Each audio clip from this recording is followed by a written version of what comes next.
ভারতে খুবই ডলার সংকট চলছে। ভারতের ব্যবসা বাণিজ্যের খারাপ হওয়ার কারণে তাদের এইসব সমস্যাগুলো হচ্ছে। এই ভারত আর বাংলাদেশের মধ্যে একটা বন্ধুত্ব ছিল, শেখ হাসিনা পতন হওয়ার কিন্তু সেই বন্ধুত্বটা কিন্তু ফাটল ধরে গিয়েছে। জানেন যে বাংলাদেশ এবং কি ভারতের মধ্যে যে একটা ব্যবসার লেনদেন চলছিল, কিন্তু সেই লেনদেনটা কিন্তু অলরেডি বন্ধ হয়ে গিয়েছে। জানেন যে সবচেয়ে বেশি ভারত থেকে আসতো বাংলাদেশে পেঁয়াজ আলু এসব রপ্তানি হতো বেশি, তারা ভারতের লোকজনরা বাংলাদেশ সব রপ্তানি করতো। কৃষকরা কিন্তু খুবই ভালোভাবে ছিল, তারা তাদের জীবন তেমন কাটছিল। কিন্তু এই পেঁয়াজ আলু এসব বন্ধ হওয়ার কারণে এই কৃষকদের খুবই তাদের ক্ষতির মুখে পড়তে হচ্ছে।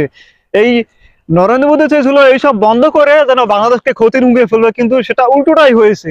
এই আলু পেঁয়াজ বন্ধ হওয়ার কারণে কৃষকদের এতটা ক্ষতি হচ্ছে, তাদের আলু পেঁয়াজের দাম কমতে 5 টাকা পর্যন্ত নেমে আসতেছে। কিন্তু এই কৃষকরা কোনোভাবে তারা লাভ লোকসান কিছুই খুঁজে পাচ্ছে না। ভারতের কৃষকদের আলু পেঁয়াজ এসব না রপ্তানি হওয়ার কারণে তারা আলু পেঁয়াজ তারা বস্তা বস্তা রাস্তা ফেলে দিচ্ছে, তারা ময়লার ডাস্টবিনের ভিতরে ফেলে দিচ্ছে।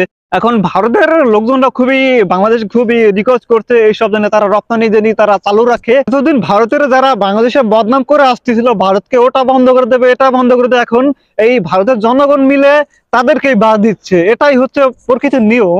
এই ভারতের লোকজনরা যেভাবে তাদের ভালোভাবে জীবনযাপন করছিল, এই কিছু কিছু লোকের জন্য নরেন্দ্র মোদী একটা চাল খাটিয়েছিল বাংলাদেশকে যেন পথে বসে যায়, কিন্তু সেটা উল্টোটাই হলো। এই বাংলাদেশ ভারতের রপ্তানি বিচ্ছিন্ন হওয়ার কারণে এখন ভারত তাদের ডলার সংকট হচ্ছে, এবং কি সবচেয়ে বেশি ক্ষতি হচ্ছে কৃষকদের। কারণ কৃষকরা তারা ভালোভাবে জীবনযাপন করছিল, কিন্তু তাদের জীবনযাপনটা এত যে ক্ষতির মুখে তাদের পড়তে হবে তা সেটা কখনো তারা ভাবেনি।